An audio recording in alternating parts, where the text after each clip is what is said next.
नमस्कार। दिलीप सिंह एडवोकेट। आज आपसे एक सवाल पूछता हूँ कि क्या शादीशुदा औरत के भाई का के बच्चे हैं, जो बेटे हैं बेटियां हैं, वो उसके फैमिली का हिस्सा बन सकती हैं और क्या उससे वो फैमिली सेटलमेंट में इंटर कर सकती है? या इस सवाल को दूसरे शब्दों में कहूँ तो क्या माता पिता का परिवार उस शादीशुदा औरत का एक्सटेंडेड फैमिली है?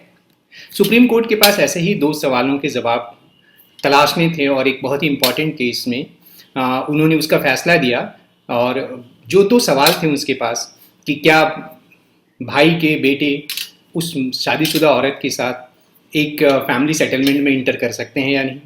दूसरा कि क्या वो फैमिली सेटलमेंट जो किया गया है उसका रजिस्ट्रेशन अनिवार्य है। इसके पहले कि मैं आपको इन सवालों का जवाब जो सुप्रीम कोर्ट ने दिया है और जो जजमेंट पास किया है इसके बारे में बताऊं, मैं आपको कुछ फैक्ट्स बताता हूं। उस केस का फैक्ट्स क्या है। बदलू के दो बेटे थे, बलीराम और शेर सिंह। शेर सिंह की डेथ हो जाती है 1953 में और उसका कोई इशू नहीं होता, बच्चा नहीं होता।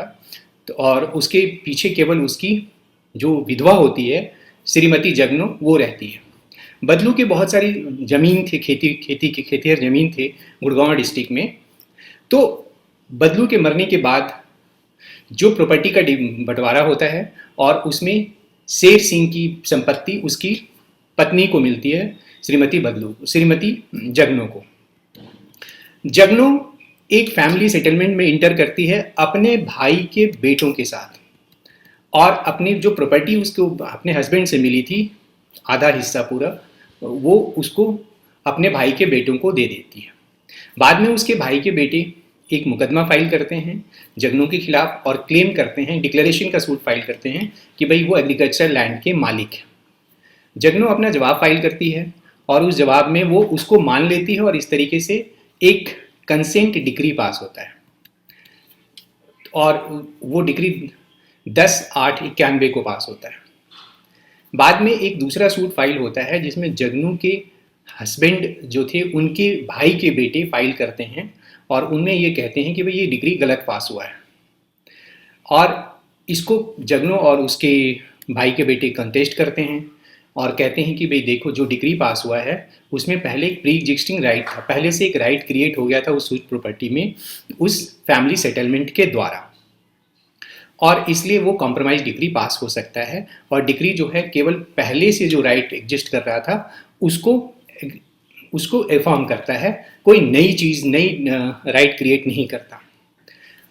इसके बाद वो लोग चैलेंज करते हैं, जो सूट डिसमिस हो जाता है उस ऑर्डर को फर्स्ट अपीलेट कोर्ट में चैलेंज करते हैं। फर्स्ट अपीलेट कोर्ट ने भी उस डिग्री को एफॉर्म किया और ये कहा कि सेक्शन 51 जो इंडियन सक्सेशन एक्ट है उसके तहत जो भी प्रॉपर्टी किसी फीमेल को मिलता है, किसी लेडी और किसी औरत को मिलता है, वो उसका सेल्फ एक्वायर्ड प्रॉपर्टी के तौर पे हो जाता है और उस पर उसको पूरा राइट है कि वो उसको अपने प्रॉपर्टी को अपने तरीके से जिसको भी चाहे वो दे दे।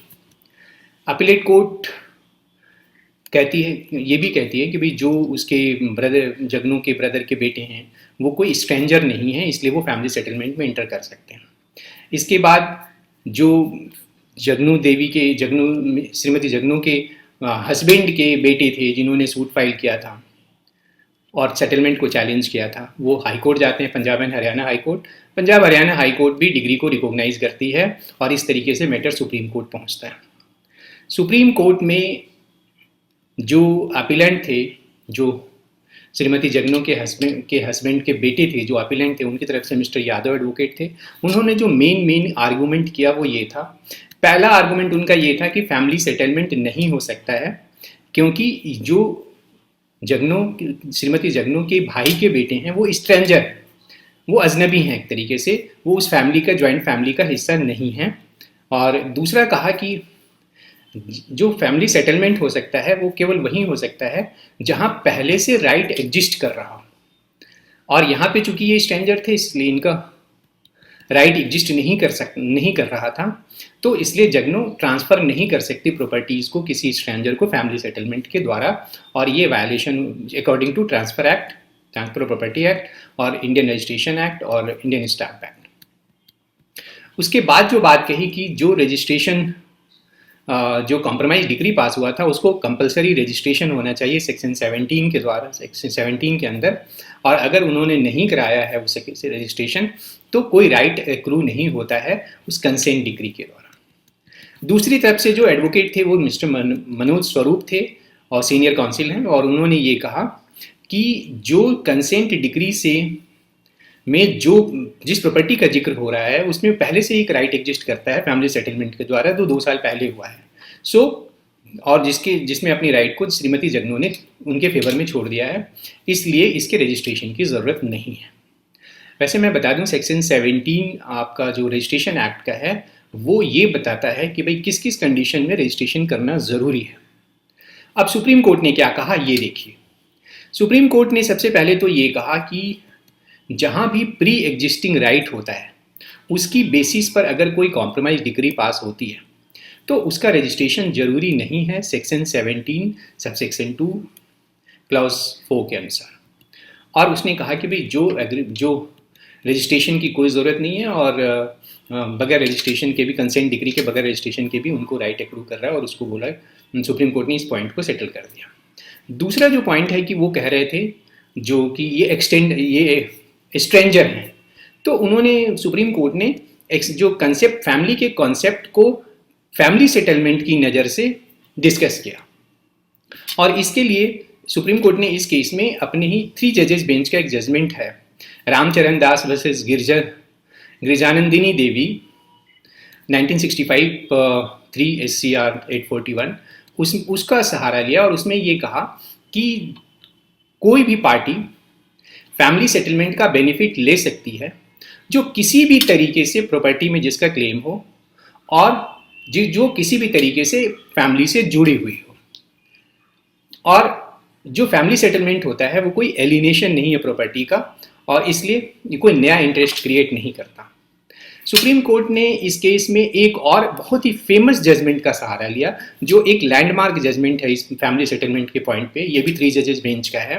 केस का नाम है काले and others versus deputy director of consolidation and other. ये 1976 का बहुत इंपॉर्टेंट जजमेंट है।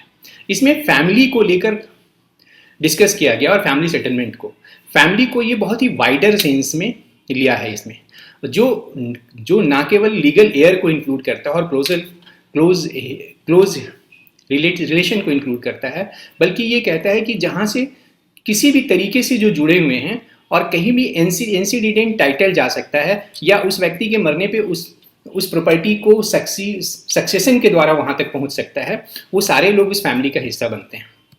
फिर उन्होंने फैमिली सेटलमेंट की सैंक्टिटी को बड़ी वैल्यू दी। उन्होंने कहा कि फैमिली सेटलमेंट एक डिफरेंट किस्म का अरेंजमेंट है, और जिसका पर्पस होता है कि जो लोग जुड़े हुए हैं उससे वो अपने डिफरेंसेस को, अपने डिस्प्यूट को, अपने कन्फ्लिक्टिंग क्लेम को आपस में बैठकर सुलझा लेते हैं, और जिससे कि वो दिमागी शांति खरीद सकें और कंप्लीट हार्मनी में रह सकें, फैमिली की गुडविल बनी रहे। इसलिए इसको बहुत एक सैक्रोसैंक्ट अप्रोच लिया गया, पवित्र अप्रोच लिया गया फैमिली सेटलमेंट को लेकर। दूसरी बात जो कही सुप्रीम कोर्ट ने इस एक्सटेंडेड फैमिली को के अंदर लाने के लिए उसके श्रीमती जगनू के ब्रदर के भाइयों को, कि अगर हम सेक्शन 15 हिंदू सक्सेशन एक्ट को लेके चलते हैं जो कि डील करता है कि फीमेल की प्रॉपर्टी कहाँ जाएगी, तो सेक्शन 15(1)(d) जो है वो कहता है कि अगर प्रॉपर्टी उस फीमेल के डेथ के बाद उसके फादर की फैमिली को भी जा सकती है। तो इस तरीके से कहीं ना कहीं जब उसके फादर की फैमिली को जाएगी तो उसके भाई के बच्चे भी उस फैमिली का हिस्सा बन गया।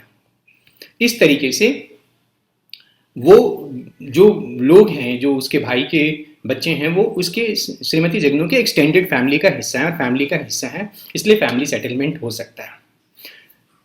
इस केस में श्रीमती जगनू जिनके हस्बैंड की डेथ हो गई थी 1953 में, वो उन्होंने हाफ शेयर को, एग्रीकल्चर लैंड के हाफ शेयर को सक्सीड किया, और उसके बाद वो उसकी एब्सोल्यूट ओनर हो गई। फिर वो अपना इंटर कर सकती थी सेटलमेंट में अपने भाई के बच्चों के साथ।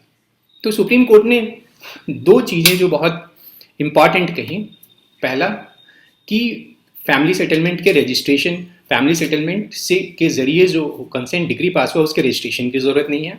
दूसरा कि मैरिड वुमन के केस में उसके भाई की फैमिली जो है वो भी उसकी फैमिली का हिस्सा हुई, एक्सटेंडेड फैमिली का हिस्सा हुई, और उसमें फैमिली सेटलमेंट किया जा सकता है।